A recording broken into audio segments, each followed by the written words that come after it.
ETV YouTube ఛానల్స్లో మీ వ్యాపార ప్రకటనల కోసం ఈ నంబర్కి కాల్ చేయండి.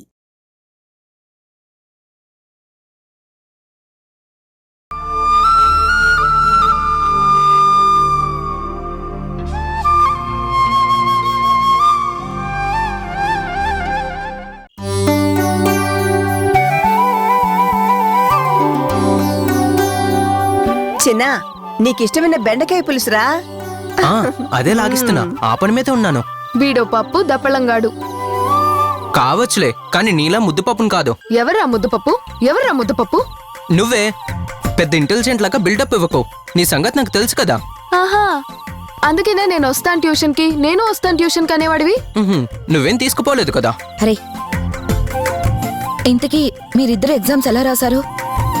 ఎన్ని మార్కులు వస్తాయి? వస్తే గిస్తే కాలేజ్ ఫస్ట్ రావచ్చు. పేపర్లు దిద్దే మాస్టర్ మూడు సరిగ్గా ఉంటే స్టేట్ ఫస్ట్ కూడా రావచ్చు. డౌటే లేదు. బెండకాయ పులుసేం కాదు. కాస్త కాకపోతే కాస్తనే రియాలిటీకి దగ్గరగా మాట్లాడాలి. నీకు స్టేట్ ఫస్ట్, క్లాస్ ఫస్ట్ అంత సీనుందా? ఎందుకు మరి అన్ని ఇచ్చి మాట్లాడుతున్నావు? ఏం మాట్లాడుతున్నావురా? నేను ఇలా పులుసు తినేదాన్ని కాదు, ఫ్రైలు తినేదాన్ని. కన్ఫామ్ గా ఫస్ట్ వస్తా. ఫస్టో సెకండో పాస్ అయితే చాలు. పాసా? ఎంత అల్ప సంతోషివమ్మా. ఏదో నీ అంత గొప్పగా ఊహించలేని దాన్ని కాదు గాని చూడవే జనని, వీళ్ళకి మార్కులు ఎన్నొచ్చినా ఎలా పాస్ అయినా గిఫ్టులు మాత్రం కొనివ్వకు. ఏ సీనియర్, ఏంటా మాటలు? గిఫ్ట్లు వద్దనంటున్నావు, పీక పిసికేసి చంపేస్తా, జాగ్రత్త. మాకు మా అమ్మ గిఫ్ట్లు కొనిస్తానంటే నీకేంటి నష్టం? కొనివ్వద్దంటున్నావు. అయినా మేము అడగకుండానే మా అమ్మ మాకు గిఫ్ట్లు కొనిస్తానంటుంది. నువ్వెందుకు వద్దని పోగేస్తున్నావు? ఒరేయ్, నువ్వు మిస్టర్ బుద్ధిమంతుడు ఆఫ్ ఇండియా అనుకునేదాన్ని నువ్వు కూడా దీనిలాగే గుడ్లు రుంతున్నావేంట్రా? మేమిద్దరం ఈ మధ్య బెస్ట్ ఫ్రెండ్స్ అయ్యాం తెలుసా? మా మధ్య రిలేషన్ కన్నా ఫ్రెండ్షిప్ ఎక్కువైంది. అదేంటి నిన్నే గిల్లి కజ్జాలు శరమాములే అని చెప్పావు? నువ్వే అన్నావు కదా, మార్పు జరగడానికి, లోకం మారడానికి ఒక్క క్షణం చాలని. అలాగే మా మధ్య ఓ అండర్స్టాండింగ్ వచ్చింది, మేం మారిపోయాం. కాజాలు కాజాలే, ప్రేమలు ప్రేమలే. ఒక అండర్స్టాండింగ్ కి వచ్చి కాంప్రమైజ్ అయ్యాం. మా మధ్య లవ్ అండ్ ఎఫెక్షన్స్ పెరిగాయి. మంచి మార్పు మంచిదే కదమ్మా.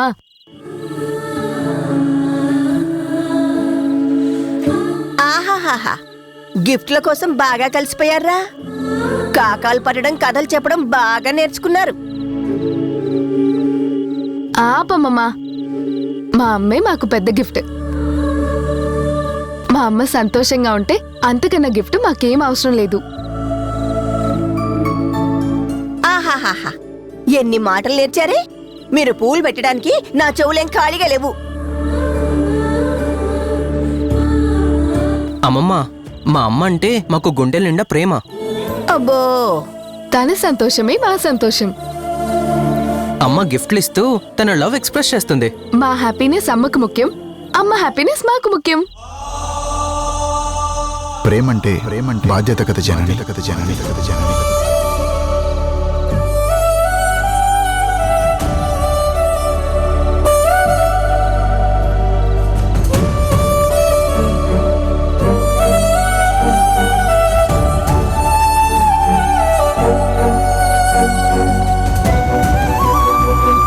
మీరు నిరీక్షించిన కాలం తక్కువ అనను కానీ మా నిర్ణయానికే మాకు కాస్త టైం ఇవ్వగలరా? నానా, నేను కూడా అదే చెప్పాలని అనుకున్నాను. ఎందుకంటే విడిపోయిన మేము తిరిగి కలవడం అంటూ జరిగితే మళ్ళీ విడిపోయే ప్రస్తావన ప్రసక్తి మా మధ్య రాకూడదు కదా. అమ్మా, అమ్మా, ఏమైంది? మనిషివి ఇక్కడున్నావు కానీ నీ మనసు ఇక్కడ లేనట్టుంది. మళ్ళీ విలేజ్ రౌండ్స్ కి వెళ్ళిందా? అదేం లేదు. అవును, మనం ఇంతకీ ఎక్కడున్నాం? డైనింగ్ టేబుల్ ముందున్నాం. ఏంటమ్మా ఆలోచన?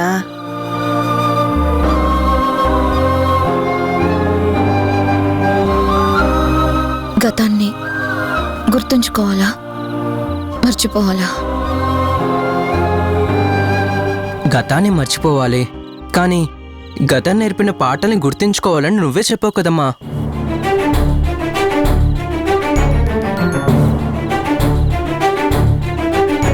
కరెక్టేరా. గతం మర్చిపోవాలి, గతం నేర్పిన పాఠాలని గుర్తుంచుకోవాలి. ఆ పాఠాలు గుణపాఠాలు ఏంటి? ఏంటేంటి? గతం నేర్పిన పాఠాలు గుర్తుంచుకోవాలా? కష్టం. ఏ యా, క్లాస్లో చెప్పిన పాఠాలే ఈ చెవితో విని ఆ చెవితో వదిలేస్తాం. క్లాస్ దాటి రాగానే మర్చిపోతాం. అలాంటిది గతం ఏం గుర్తుంచుకుంటాం? అవునే, భలే చెప్పావే.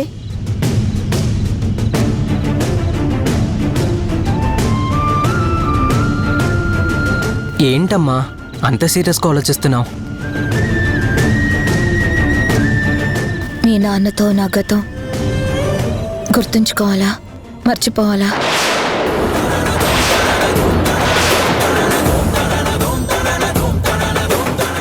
జనని, అమ్మా, నువ్వు కాదు, నువ్వు చెప్పరచన.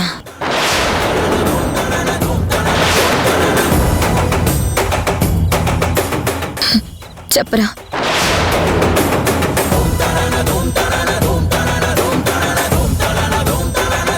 ఆయనతో జరిగిన గొడవలు మర్చిపో అమ్మా. ఆయనలో ఉన్న నైజం గుర్తుంచుకో, మంచిది.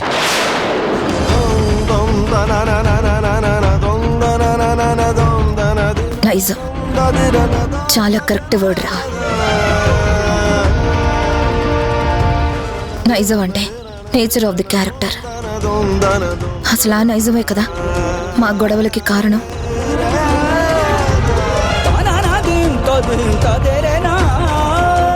థ్యాంక్స్ రచన, నా సందిగ్ధతకి క్లారిటీ ఇచ్చావు.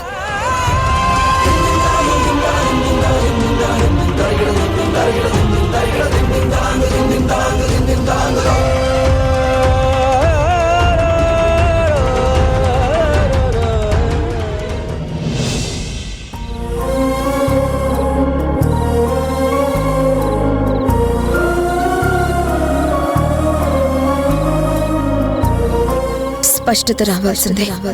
మీకు కాదు. ముందు మాకు రావాలి.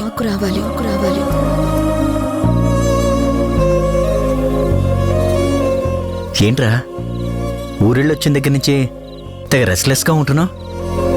దేని గురించి అంత సీరియస్గా ఆలోచిస్తున్నావు? నా ఆలోచనలకి సమాధానం దొరకడం లేదు. నా సమస్యలకి నేను సర్ది చెప్పుకోలేకపోతున్నాను.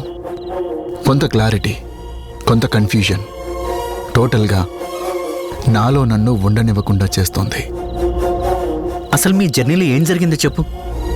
నాకేదైనా ఆలోచన వస్తే నీకు సలహా ఇవ్వటానికి సాయంగా ఉంటుంది. జనని మనంగా వెళ్ళలేము అని ఓ కొత్త ఆలోచన చెప్పింది. నా మనసుకి నచ్చింది. నేను సరే అన్నాను. ఏంటి ఆలోచన? మనం ఒక పని చేద్దాం. గతమంతా మన మనసులోంచి తీసేద్దాం. పొరపాటున కూడా నువ్విలా నేనేలా అని గతం తాలూకు జ్ఞాపకాల్ని గాని మాటల్ని గాని మన మధ్య దొరలకుండా చూసుకుని ఈ ట్రిప్ పూర్తయ్యేదాకా స్ట్రేంజర్స్ లాగా బిహేవ్ చేద్దాం. నాకు అర్థమైంది జనని. వద్దు, పేర్లు పిలుపులు అన్నీ మారిపోవాలి. శకుంతల అని అంత ప్రేమగా పిలుస్తున్నావంటే ఆ శకుంతల నీ మనసుని మెస్మరైజ్ చేసినట్టుంది. చెప్తావా? ఏంటి, శకుంతల గురించి చెప్పావా? ఎస్. కాలేజీ రోజుల్లో తనని ప్రేమించిన విషయం, తను నన్ను అభిమానించిన విషయం అన్ని క్లియర్గా ఎలాంటి దాపరికం లేకుండా చెప్పేశాన్రా. మనసు మొత్తం పరిచేశాను. మరి జననీ విషయంలో నీ మనసులో ఉన్న మాటేం చెప్పలేదా? లేదు. నేను దేవానందలాగే బిహేవ్ చేశాను కదా. గుణాగా చెప్పుకునే ఛాన్స్ ఎక్కడుందిరా? మరి నువ్వు శకుంతల గురించి నిజానిజాలని చెప్పేస్తే తనెలా రియాక్ట్ అయింది? మళ్ళీ గొడవ పట్టారా? ఎడమొహం పెడమొహంగా తిరిగొచ్చారా? లేదు. తనకు శకుంతల గురించి చెప్పినప్పుడు తనేం పెద్దగా ఫీల్ అవ్వలేదు.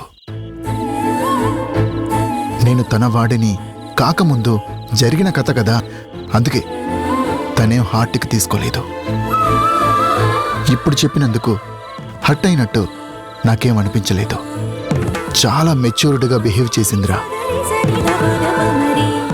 ఎంత బాగా అర్థం చేసుకుందో.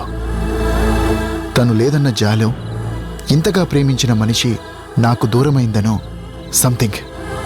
తను మాత్రం చాలా ఫైర్గా నా మనసు అర్థం చేసుకున్న మనిషిలా ప్రవర్తించింది. జననిలో ఇంత అర్థం చేసుకునే తత్వం ఉందని నేనెప్పుడూ అనుకోలేదురా. అసలు very very high level thinking. ఈ జనని ఆ జననినేనా అని నేనే నా మనసుని తరచి తరచి ప్రశ్నించుకోవాల్సి వచ్చింది. ఎంత ఫ్రీగా, ఎంత ఎంకరేజింగ్గా మాట్లాడిందో. తనలో ఒక కొత్త కోణాన్ని కొత్తగా చూసిన ఫీలింగ్ కలిగిందిరా. నా దృష్టిలో తను అక్కడ నిలిచిందిరా.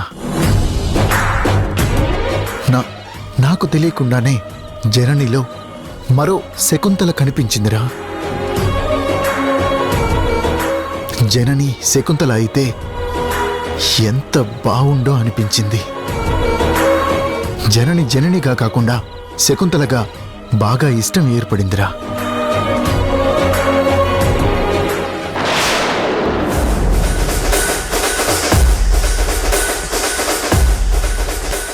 ఓహో, వ్యవహారం చాలా దూరం వెళ్ళిపోయిందే. వీడి ఆలోచనలో ఆ జనని అలా కొనసాగితే ప్రమాదం. వీడు దాన్ని మరొకరు అనుకుని ప్రేమలో మునిగిపోతే మునిగేది నా కొంప. తుంచేయాలి, వీలైనంత త్వరగా తుంచేయాలి. వీడి మనస్సు విరిచేయాలి. ఆ శకుంతలని మర్చిపోయిన దుష్యంతుళ్ళ వీడిని మార్చేయాలి.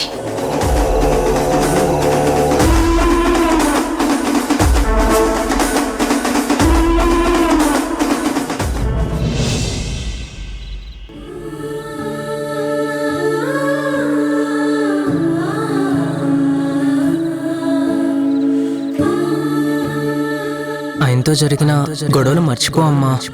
ఆయనలో ఉన్న నైజం గుర్తుంచుకో. మంచిది మంచిది మంచిది మంచిది మంచిది. ఆయనతో జరిగిన గొడవలు మర్చిపో అమ్మా. ఆయనలో ఉన్న నైజం గుర్తుంచుకో. మంచిది మంచిది మంచిది మంచిది. ఆయనతో జరిగిన గొడవలు మర్చిపో అమ్మా. ఆయనలో ఉన్న నైజం గుర్తుంచుకో. మంచిది మంచిది మంచిది మంచిది మంచిది. నిద్ర రానివ్వకుండా ఏంటి ఆలోచనలు ఇలా ఇబ్బంది పెడుతున్నాయి?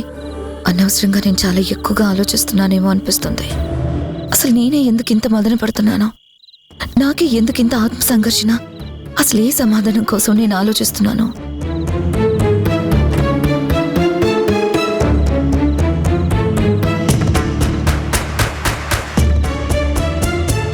అమ్మా,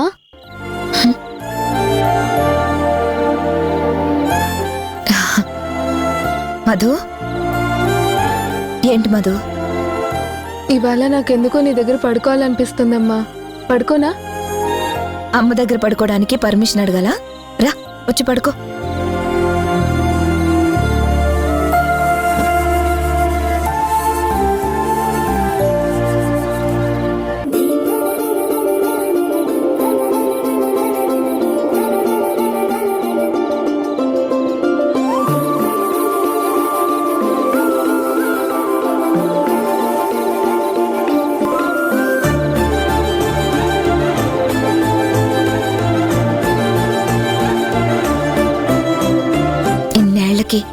ఈ అమ్మ మీద ప్రేమ పుట్టుకొచ్చిందా? నా పక్కన పడుకోవాలనిపించిందా? నా మీద ప్రేమగా చెయ్యి వేయాలని కోరిక కలిగిందా? ఈ అమ్మ మనసులో ఉన్న కోరికలు నీ మనసు వినగలిగిందా? సారీ అమ్మా, మర్చిపో. గతం మర్చిపో అమ్మా. అప్పుడు నిన్న అలా అన్నాననే కదా నాలో పశ్చాత్తాపం ఈ మార్పు తీసుకొచ్చింది. తప్పు చేశానన్న బాధే కదా నీకు దగ్గర చేసింది. నిన్ను కోపగించుకున్నప్పుడు నీ మనసులో ప్రేమ అర్థం కాలేదమ్మా. ఇప్పుడు పూర్తిగా నువ్వు నాకు అర్థమయ్యావు. నీ మనసులో మా మీద ఎంత ప్రేమ ఉందో చూడగలుగుతున్నావు. అందుకేనమ్మా ఇంకా మన మధ్య దూరాలనేవి అస్సలుండవు.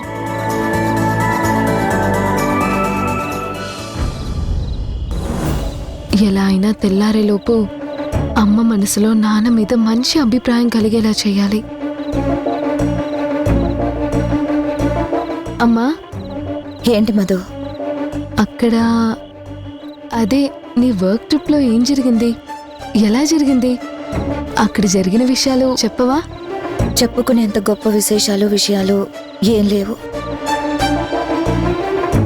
ఏంటమ్మా, నేనెంత ఇంట్రెస్టింగ్ గా అడుగుతుంటే ఏం లేవని నువ్వేంటి సింపుల్ గా కట్ చేస్తున్నావు, లైట్ గా తీసి పారేస్తున్నావు? అయినా నువ్వు వచ్చి రాగానే ఏవో ఆలోచనలో జారుకొని జీవితం కూడా అప్పుడప్పుడు సినిమాల్లానే సాగుతోందా? అనుకోని సంఘటనలు జీవితంలో తారసపడతాయా? మనసు మారుతుందా? మనుషుల మీద అభిప్రాయాలు పెరుగుతాయా? 2 క్షణాలు చాలు లోకం మారడానికి, కొత్త బంగారు లోకంలో సంచరించడానికంటూ చాలా మాట్లాడావు కదా. ఆ మాటల వెనక అర్థం ఏంటి? అలా మాట్లాడడం వెనక కారణం ఏంటి? నిజంగా నువ్వు సంతోషపడే విషయాలే జరుగుంటే నీకు చెప్పకుండా ఎందుకు దాచుకుంటాను? ఈ అమ్మకు కొత్తగా దాచాల్సిన విషయాలు ఏమీ లేవు. సరే అమ్మా, నాకు అర్థం కాక అడుగుతున్నాను. నువ్వు అన్నావే ఒక్కొక్కళ్ళ మీద ఉన్న అభిప్రాయాలు కొన్ని సందర్భాల్లో వాతావరణంలో చూసే రిలేషన్ వల్ల మారతాయని. అవును, అయినా నువ్వే చెప్పావుగా తమ్ముడితో నేను కాంప్రమైజ్ అయ్యాను, మీ మధ్య లవ్ అండ్ అఫెక్షన్స్ పెరిగాయని. అంటే అంతకు ముందు రోజున్న అభిప్రాయం నిన్న మారినట్టే కదా. ఏదో అనుకున్నానులే గాని అంత సీనియం లేదు మా మధ్య. అది సరే గాని నాకు డౌట్ అమ్మా. ఏంటది? ఒకప్పుడు మనం అసహించుకున్న వాళ్ళ మీద, ద్వేషించిన వాళ్ళ మీద తిరిగి ఎప్పుడైనా అభిప్రాయం మారొచ్చా? వాళ్ళు మనకి నచ్చే ఛాన్స్ ఉంటుందా? ఒకప్పుడు డిఫర్ అయిన వాళ్ళం మళ్ళీ వాళ్ళని యాక్సెప్ట్ చేయగలమా?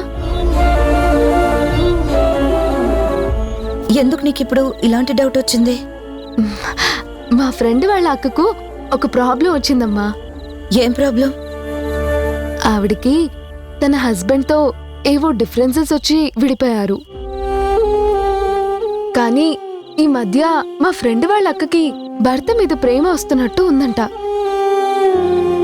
తనకి తాను కన్ఫర్మ్ చేసుకోలేక ప్రేమ పట్ల ఒక కాన్ఫిడెన్స్ పెరిగాక కన్ఫ్యూజ్ అవుతుందంట.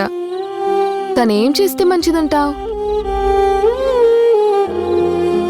నీ ఫ్రెండ్ వాళ్ళ అక్క బతుకు నా బతుకు ఒకేలాగా ఉంది. నేను అదే కన్ఫ్యూజన్లో ఉన్నాను. కంపతీసి ఇప్పుడు ఇది నన్ను సలహా ఇవ్వమని అనదు కదా. చెప్పమ్మా. ఒకసారి అంత డిఫరెన్సెస్ క్రియేట్ అయ్యాక మళ్ళీ ప్రేమ కలిగే అవకాశం ఉంటుందా? అది వాళ్ళ మనసుల్లో కలిగిన ఆలోచనలు బట్టి ఉంటుంది. అలా ఆలోచించడానికి గల కారణాల మీద ఆధారపడి ఉంటుంది. తనకి ఏ పరిస్థితుల్లో తిరిగి ప్రేమ జనిస్తుందో వాళ్ళు మాత్రమే చెప్పగలుగుతారు.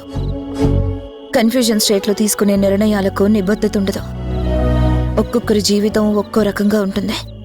వాళ్ళ అనుభవాల నుంచి, వాళ్ళు నేర్చుకున్న గుణపాఠాల నుంచి నువ్వు అడిగే ప్రశ్నలకు సమాధానం దొరుకుతుంది. వాళ్ళ గురించి మనం చెప్పలేం కదా. అది కాదమ్మా, నీ అనుభవంతో నువ్వు చెప్పు. ఒకసారి బలంగా ఏర్పడ్డ అభిప్రాయం మళ్ళీ మారుతుందా? చెప్పలేం. మారొచ్చు, మారకపోవచ్చు. ఒక్కోసారి అనుకోకుండా అభిమానాలు తొంగి చూసినప్పుడు అవి తాత్కాలికంగా మారొచ్చు. అవి వాళ్ళకి ఎదురైన సందర్భాల్ని బట్టి, వాళ్ళ మధ్య జరిగిన సంఘటనల్ని బట్టి, వాళ్ళ ఆలోచన విధానాల మీద ఆధారపడి ఉంటుంది. ఒక్కోసారి మారినట్టు అనిపించినా వాళ్ళు మారకపోవచ్చు. వీళ్ళు భ్రమపడచ్చు.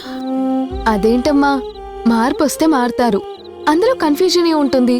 మారొచ్చు, మారకపోవచ్చు అనే ప్రశ్న ఎందుకుంటుంది? మారితే మారాలి, మారకపోతే అది వరకు అభిప్రాయానికి కట్టుబడి ఉండాలి. గతంలో ఎవరైతే వీళ్ల మనసు గాయపరిచారో ఆ గాయాన్ని మర్చిపోగలిగేంత బలమైన వ్యక్తిత్వం, ఆదరణ అవతల వాళ్ళ నుంచి వీళ్లు పొందగలిగినప్పుడు మారే అవకాశాలు చాలా ఎక్కువగా ఉంటాయి. అవతలి వాళ్ళ అహంకారాలు, స్వార్థాలు వీడి వీళ్ల ఆలోచనలకి దగ్గరగా మసలగలిగితే మార్పుని ఆహ్వానించొచ్చు. ఒక్కోసారి తాత్కాలికమైన ప్రేమ మాయలో పడి అవతలి వాళ్ళు మారకపోయినా, మనసు మార్చుకోకపోయినా వీళ్ల ఆకర్షణకి లోనవ్వచ్చు. అలాంటప్పుడు మోసపోవచ్చు. మొదటి కంటే ఎక్కువ మనసు గాయపడనవచ్చు. ఆహాలు వీడితేనే మనుషులు అర్థం అవుతారు. స్వార్థాలు తొలగితేనే నిజాలు తెలిసొస్తాయి. ఇప్పుడు మా ఫ్రెండ్ వాళ్ళ సిస్టర్ తను ముందు మారి వాళ్ళ హస్బెండ్ ని మార్చుకునే ప్రయత్నం చేయొచ్చుగా. తను బయటపడి అతని మనసేదో బయట పెట్టొచ్చు కదా. ఇప్పుడు ఏర్పడింది తాత్కాలిక అభిప్రాయమైనా కలిసి ప్రయాణం చేసి దాన్ని నిజం చేయొచ్చు కదమ్మా. ఏకపక్ష నిర్ణయంతో ప్రయాణం అంత క్షేమం కాదు. ఒక పక్క నుంచి ప్రయత్నం సత్ఫలితాలు ఇవ్వవు. అరమరికలు లేకుండా ఆత్మ సాక్షాత్కారం ఒకరి ముందు మరొకరు చేసుకోవాలి. గతం పొరపాట్లు మళ్లీ దొర్లకుండా ఒక మాటకి కట్టుబడాలి. ఎవరిది న్యాయం ఎవరిది అన్యాయం అని చర్చించుకుని సమస్యని పరిష్కరించుకోవాలి. ఇద్దరి మధ్య స్పష్టత రావాలి. అప్పుడే విడిపోయిన గతం మళ్లీ వెక్కిరించకుండా ఉంటుంది. ఇటువైపు నుంచి తను ప్రయత్నం చేయొద్దంటావా? చిన్నపిల్లవి, నీకు నేనేం చెప్పగలనే? వాళ్ళకి తెలియకుండా వీళ్ల ప్రయాణం, వాళ్ళు తెలుసుకోలేని వీళ్ల ప్రయత్నం వృధా. గతం బాధకు బాధ్యులెవరో వాళ్ళు మారాలి, వాళ్ళు తగ్గాలి. వాళ్ళు మెట్టు దిగితేనే వీళ్ళు వాళ్ళకి స్పష్టంగా అర్థమవగలరు. అసలు ఇద్దరి మనసుల్లో ఒకే ఆలోచన స్ఫురించాలి. నాదే తప్పని ఒకరు ఒప్పుకుంటే గాని ఇంకొకరు అడ్జస్ట్ అవ్వలేరు. సర్లే గాని వేరెవరో ప్రాబ్లమ్స్ నువ్వెందుకు ఆలోచించడం? అయినా ఇలాంటి ఆలోచనలు ఆలోచించే వయసు నీది కాదు. ఇప్పటికే పొద్దుపోయింది, పడుకో.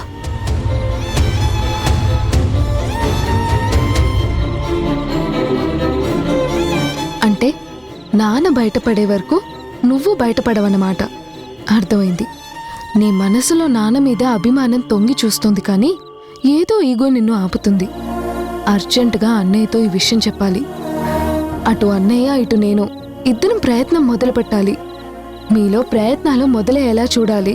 ఇంకా నీకు నాన్నలో అహంకారం స్వార్థం కనిపిస్తున్నాయా అమ్మా? నాకు కనిపించే నాన్న మంచితనం నీకెందుకు కనిపించడం లేదు? అయినా చిన్న క్లూ ఇచ్చావు చాలు. ఈ క్లూ చాలమ్మా. మిగతా కదా నేను అన్నయ్య చూసుకుంటాం కదా.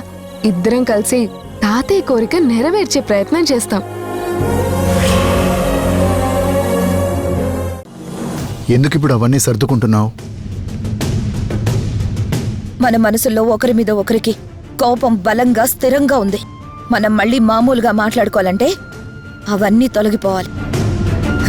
కానీ అది అసాధ్యంగా తోస్తుంది.